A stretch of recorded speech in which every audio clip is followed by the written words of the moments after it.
ছবির মতোই সুন্দর অ্যান্টিগার স্যার ভিভিয়ান রিচার্ডস স্টেডিয়াম, মূল শহর থেকে কিছুটা দূরে। 2007 বিশ্বকাপের আগে উপহার হিসেবে অ্যান্টিগাকে স্টেডিয়াম বানিয়ে দিয়েছিল চীন। মাঠে ঢুকতেই যার নামে স্টেডিয়াম, সেই স্যার ভিভিয়ান রিচার্ডসের ছবি আপনার চোখ কাড়বে।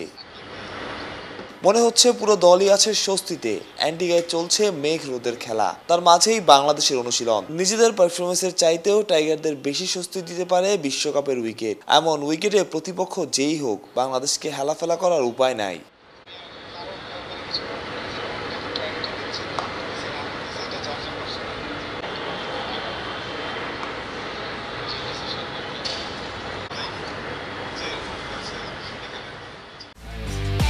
একমাত্র ওয়ালটন এসি দিচ্ছে 1 বছরের রিপ্লেসমেন্ট গ্যারান্টি এবং কম্প্রেসারের 10 বছরের গ্যারান্টি।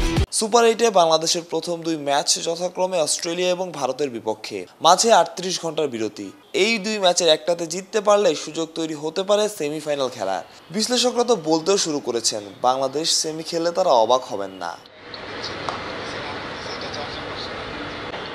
21 জুন বাংলাদেশ সময় ভোর 6:30। তার আগে অ্যান্টিগায় বাজবে আমার সোনার বাংলা আমি তোমায় ভালোবাসি।